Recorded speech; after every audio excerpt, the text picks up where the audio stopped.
lot of Sixers. We start with the Lake Show. Lakers overcome a missed LeBron layup at the end of regulation to win in overtime in Utah. You're on just the facts. How'd they win? He ended the game with 37 points in what proved to be the game-winning shot. Yeah. Let's take a look at the standings. For a hot second there, if you follow Nick on Twitter, the Lakers were indeed in 6th place.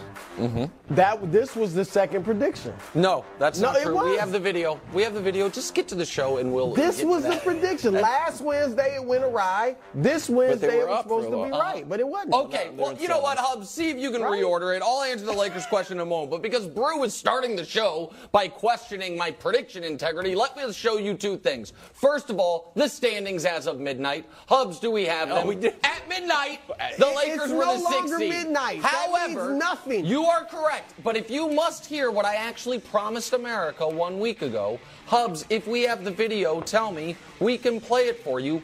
What we promised America was that the Lakers would be playing the Clippers tonight for the 6th seed. Oh, that was the prediction. We can play it for you if you'd like. Hear it, you know what? Go ahead and play it. Go ahead, let's do it. When we are here, Wednesday, April 5th, they will be playing the Clippers that night. Yep. And that game will be for the 6th seed. Mark it down. Mark it down. Mark it down. Mark it down. Okay. I hope people marked it down. Brew, you literally should have marked it down. You would have made that grievous error to start today's program. However, I would like to talk about the Lakers' win last night from two perspectives. One is, it was almost a travesty. They were up 10 with 100 seconds left, and then they almost gave it away in a game they had to have. So why were they able to pull it out of the fire? Because LeBron scored as many in overtime as the Jazz did. Because LeBron, in year 20 at age 37, had his 10th 35-5-5 of the season. Prior to this year, you know how many year 20, 35, 5-5s we'd had in all of league history? 4. One ever. Oh. And what you are seeing now with the Lakers is with LeBron getting closer and closer to full strength. And with LeBron controlling possessions and games, and while the last 90 seconds, including that Olynyk banked-in top of the key three, was a disaster. But this is right now, Brew, the scariest team in the Western Conference because they have a guy in Anthony Davis who was playing as well as anyone in the Western Conference prior to, last night he was fine, he wasn't overwhelming. And he is not the scariest guy on the team. That guy in year 20 that can do this on any given night and take over in overtime, playing 40 minutes on any given night, is the scariest guy on the team, and that nobody in the conference can deal with. AD should be the scariest, though. He needs to be the scariest. And LeBron was great. The game-winning shot was phenomenal. It was a great move to spin and all that stuff. But why was that even a close game? Like you said, it could have been a travesty. It was the question was going to be, was it a big win? Yeah, it became a big win because they almost blew it. All right, against a team that didn't have its two best players in Lauri Markkanen and Jordan Clarkson. Okay, and here's why it got close. Because AD, whether you want to blame AD or you want to blame the rest of the Lakers, they didn't play him like he was the scariest guy. First half, 16 points, everything's going well.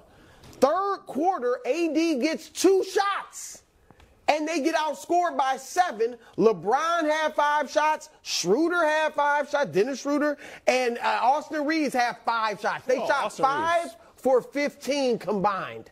AD's, meanwhile, in 9 minutes gets 2 shots. AD in the fourth quarter in overtime, 1 for 7. Okay? Now, again, you can put a lot of that on him if he's not being aggressive enough. But you just said it. LeBron's controlling the game. Well, control it by getting it to AD some. I don't need LeBron taking 27 shots. I don't need him taking 10 three-pointers when he only hit 3. He did hit the big one in the beginning of overtime. Yeah. But they need to go through AD. All right? He needs to be the scariest. LeBron this going to be his Magic Johnson portion of his career. Does AD have to lead them in scoring every night? No. Okay, well then what are we talking about?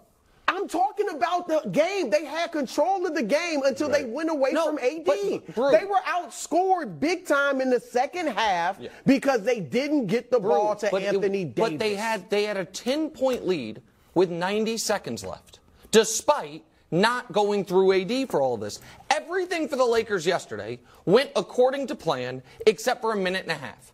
So, and that was, you can't say it's because they didn't go to AD, because you're right, they didn't go to AD throughout the second half, and they had a 10-point lead with a minute 36 against a bad left. team. I'm not looking at Utah without its two best players. I'm looking at getting to the championship. Okay, you can't have these little stints where you ignore Anthony Davis or he backs up. Whichever one you want to pick, so if they're going to beat the better teams in the West. So after the game, LeBron discussed the Lakers' defense, while his teammates were making, honestly, impressively accurate GOAT noises. Take a listen.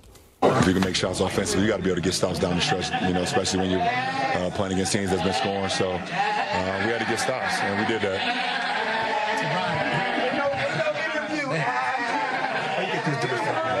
I got to stay focused. I'm locked in, y'all. I mean, first of all, excellent job with the goat noises. As someone who talks a lot about baby goats on the show, I applaud. You wish you could do that. Yes, that would be excellent. Imitation. So just to add to what Brew was saying, I think glass half full. Wow, what good team chemistry. And supporting LeBron, and we'll all make goat noises, and he'll stay focused. It's kind of a fun way since a lot of us are new on the Lakers. Glass half empty. I think we need to stop saying, why can't AD take the torch from LeBron? Well, I think it's kind of hard when all of your teammates are making goat noises. I'm telling you. Yes. You're trying to be the guy. He's 38 years old. He's not competing with LeBron. It's so, when you put it out there so blatantly and obviously, yes, I think that intimidates AD a little bit. What? I'm telling you. No, 100% accurate. Look, first of all, I love it. I agree. You don't agree with it, but just put it out there. I love the team chemistry, the camaraderie. That's glass half full. It's awesome. I love LeBron's reaction. He didn't really even crack a smile. He just went on, I'm focused. But do you question why AD is not the guy? You're like, AD needs to be the guy. But he hasn't taken the bull by the horn. He can't take it when their teammates are doing goat noises. It'd be one thing if LeBron was 32 and they were doing that. He's 38. They're not competing against each other. If they were the same age, it would be that. But they're not. So hold on, but you got to finish the thought. What, like, I want to because I don't know who in the locker room was making goat noises. I'm not sure everyone. Everybody except Austin Reeves because he's a Kobe guy. Okay. Are you saying LeBron won't let him have it? Are you saying that the aura of LeBron is too great and therefore no one can take it? I think the aura of LeBron is intimidating to Anthony Davis. So what can be done about that? That LeBron has to give it to him. How? He can't take but it. what does that mean? I don't know. No, AD has to not worry about the aura. Russell Westbrook, now granted, not on the level of AD, don't get me wrong. He don't worry about the aura of LeBron. How that work out? LeBron has had teammates that aren't just in awe of him. Kyrie wasn't in awe of him, and they won a championship. They're all gone. AD's got to take it. Kyrie had to leave. Patrick Beverly wasn't in awe. He had to leave. What are we talking? Hold on a second. Russ is on his fifth team in 5 years. I think LeBron's been on one of them. Patrick Beverly is on his fourth team in 3 years. The idea that let's take Russ, who is an all-time great but a different place of his career, and Patrick Beverly and set them aside. He won a championship with Anthony Davis, right? That happened. Yeah. We all remember. We were all there. 18 months ago. We were all there for that, or not there for that, but we all remember that. That was recent. We also just saw Anthony Davis. This is what is frustrating to me about some of the preconceived kind of opinions or notions about guys. We disregard the games that go against them and use the games that validate them as evidence. Anthony Davis is coming off one of the best months of basketball of his life. He just had 35 plus, in 7 games over the last 20 games. Yep. LeBron was there for some, not there for some. But it's not like once LeBron came back, AD went in the passing. Well, LeBron wasn't 100%. He had some bad games when LeBron wasn't there, or some passive games. But what is exactly right? What is true for every team across the NBA? If one of the guys goes for 35 plus, it's very rare another guy goes for 35 plus. So the idea that it is somehow a bad thing for the Lakers that LeBron was excellent, because that's what you're saying. No, I'm not. I am saying we as the media need to stop criticizing AD that he needs to take the torch from LeBron. I don't think he can. I think LeBron is Batman. And Robin cannot go and usurp it, especially when your teammates are all making goat noises to remind everybody, media and the team in general, that he's the greatest player of all time. They're not saying he's the greatest at this moment. Right. Oh, yes, they are. But we have seen this, though. We have seen Julius Erving was an all-time legend. He was older. Moses Malone comes to the team. You know why Moses Malone was the best player? Because he was the best player. Kareem, when Magic got to the Lakers, Kareem had already, certainly by Magic's second or third year, made an argument, I'm the greatest basketball player to ever live. Was he always the best player? No. In fact, Magic quickly took it from him. The idea that it is because you have an all-time legend that you're on a team with, that you can't ascend past him is not how it works. You have to play in such a way that you ascend past him, and I think Anthony Davis is in the midst of that.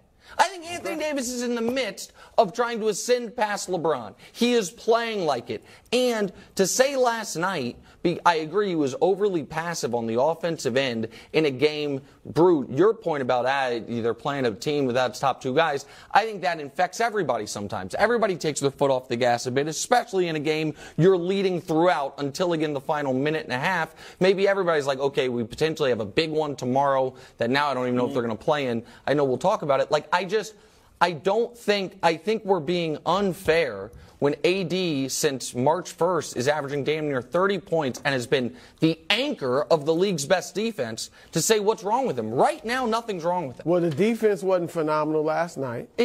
And I'm just saying, he's got it, and it might not have been AD last night, but the Lakers need to look for him more. The game got interesting when they stopped going to AD. I disagree. The game got interesting when Olynyk hit a bank in three. The Lakers pulled away a little late, but it wasn't like they had control of that game early in the fourth quarter and late in the third. Okay. Lakers play the Clippers tonight. Each team 41-38. Will LeBron and AD play? Should LeBron and AD play? Here they both are after the game.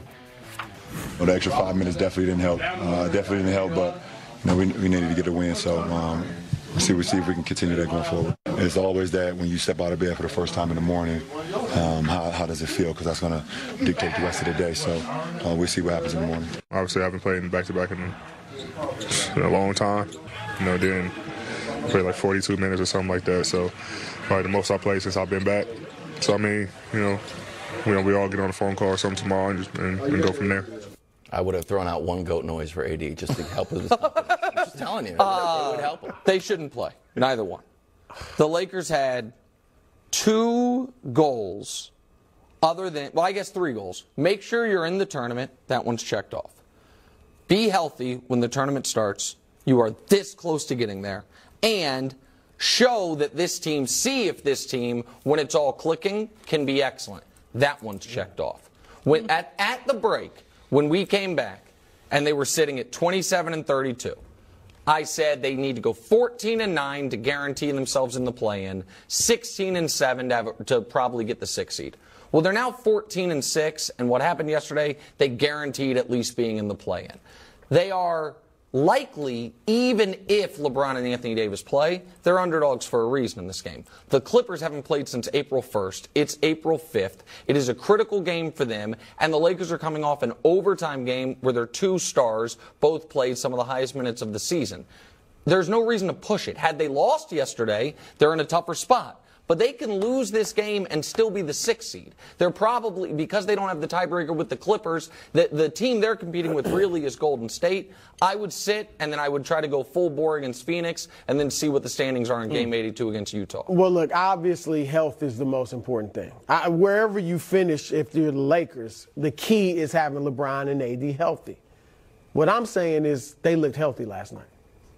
LeBron looked fine. So play? Look, I'm not the doctor. I'm not in the training room. I'm not LeBron or AD. I'm just saying they looked fine. All right? They looked fine last night. And this is a huge game, Nick. If they lose this game, which they will, I believe, if LeBron and AD don't play, they don't control their destiny for the 6th seed. All right, because if Golden State and the Clippers win out, then the Lakers will be 7th no matter what they do if they lose. Because right now the Lakers control their destiny for the 5 seed. If the Lakers win the rest of their games, but if they don't play tonight and lose, they won't control anything. I'm going to turn it a bit. I'm going to ask you a question. With how the Lakers are playing right now, if you could wave a magic wand and pick for the Lakers, would they rather be the 5 seed or the 7 seed and have to play in the play-in? Would Probably they rather the 7, but the ideal would be the 6. That's the thing. They won't. If they lose tonight, they're likely to finish 7th.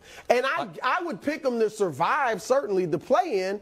But we saw last night, anything can happen in a one-game situation. But it's a 2-game situation. Yeah, but still. It's still a couple of one-and-done situations.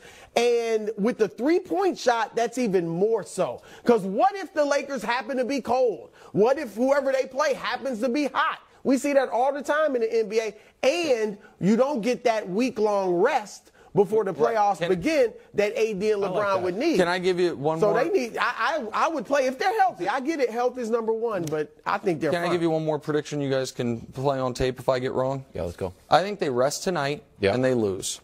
I think they then beat Phoenix, who will be resting their guys on a back-to-back, and beat Utah. And the Warriors are going to lose in Sacramento, and the Lakers are going to be the 6th seed. The Clippers are going to be the 5, the Lakers are going to be the 6, and the Warriors, having lost to Sacramento, will be the 7 seed in the play. Okay, let's go over it again. I didn't get it all. Okay, well, that's why we have it on tape. That's why we have it on tape. They rest tonight, they lose, they beat Phoenix. Rest tonight. And they get the 6. I think Russ is going to do the... I don't think they want to lose an 11 straight to the